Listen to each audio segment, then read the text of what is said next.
Hello, hello, hello. How are we doing? My name is Tom Hilker. I'm a personal trainer at the Michigan Athletic Club. Anybody hear of that place? Yeah, we're the largest health club in the Midwest. And I specialize in weight loss and nutrition. And I know a lot of people are going to look down at their snacks right now and say, oh man, like, you really just had to ruin that for me. So please enjoy your snack. Understand that as a personal trainer, our job is to help people, and it's not to belittle anybody or make them feel like they're insufficient. So please don't walk away feeling like that. But I don't think I'm going to present it quite that way. So we're just going to talk a little bit about nutrition and how it's going to help us.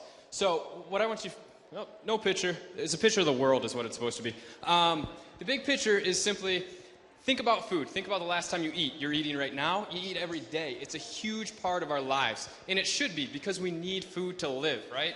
Can't go so long without food. And it surrounds us, and it surrounds us in many good ways. We have family meals. There's no pictures. And we have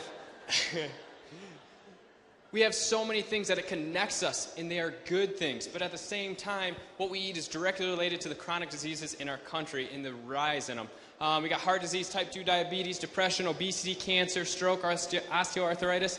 And if you think the increase in cancer over the last 20 years has nothing to do with our nutrition, you're crazy.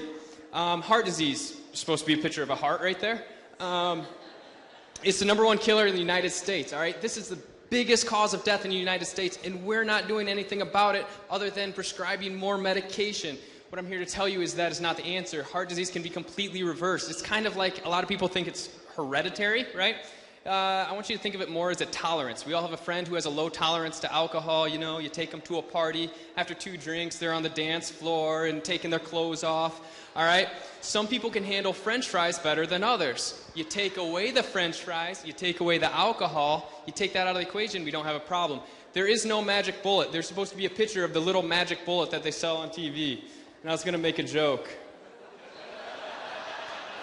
Anyhow, I'm going to have to explain these. Maslow's hierarchy of needs simply states that on the bottom, before anything else in life, if anybody's ever taken a psychology course, you've seen Maslow's hierarchy of needs, right? So at the very bottom, at the base, he's saying that more important than anything else that we do are our physiological needs. Our physiological needs are simply what we need in order to just live from day to day. So what I like to do is I like to take that upside down. Use your imagination with me real quick. Oh, this one works. Yes! Woo! Okay. Thank you. So the most important thing we can possibly do is breathe, right? We can only live a couple of minutes without breathing, correct? Next 2 most important things are sleep and water, because we only can survive a couple of days without our sleep and water, and they are incredibly important, and we overlook these every day. Food and nutrition, exercise, and rest and rejuvenation are the next 3 most important. If you do not take care of these things, everything else in your life is affected. So what are some steps we can take right now? First of all, look at your foundations and take things seriously. Right now is a great time to get started on just making healthy living an important part of your life. The economy is down. We're worried about health care. Why not get healthy right now? Step 2, find a balance. There's supposed to be a picture of a scale right there. Real creative, I know. What I'm talking about is find a balance between your carbohydrates, your proteins, your healthy fats. None of those things are actually bad. We just got to find a balance between them. Get your sleep and water. People ask me, what are the 2 most important things I can do to get healthier? And I tell them right away, how much sleep you getting? How much water are you drinking? I want everyone to get half their body weight in ounces. So if I'm 150 pounds, I need 75 ounces of water every single day. No exception. More steps. Eat every 3 hours. There's nothing worse you can do than eat once a day. Nothing worse. This is how sumo wrestlers actually gain weight. They only eat once a day. And they only eat like 4,000 calories a day. Pay mind to food quality. There's a picture of a banana, and then it does not equal a donut, okay? This is just to say that on the glycemic index, people say, oh, well, this banana is the same as a donut, but bananas don't make us fat. Eat more whole foods. The more processed, the worse. If you look at an ingredients label and it has 20 ingredients, probably not good for us.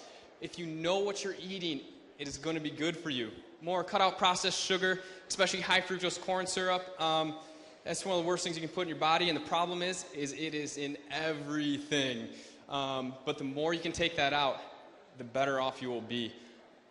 Lastly, we are what we eat. This is supposed to be a picture of Violet. who's turning violet. I'm going to tell you real quick about a guy I worked with back in April. He was a 55-year-old guy. When he came to me, his cholesterol, he was not on any medication. His cholesterol was 449, and his triglycerides were upwards of 2,300. He had molasses running through his veins. No meds. 5 weeks, this is not an exaggeration, 5 weeks after doing all of this, his overall cholesterol was 250, and his total triglycerides were 900, okay? He was a normal human being, and the best thing is he was back. It was like he was a whole new person. He actually had energy. And the best thing about Del is how positive he kept everything. So besides our physiological needs, besides the things that we can do physically, I think our attitude is by far the most important beyond that. But I just encourage you to take control of your health now, and don't let it kick you in the face later. If you have any questions, concerns, comments, shoot me an email at tomhilker@gmail.com. Thank you very much for listening.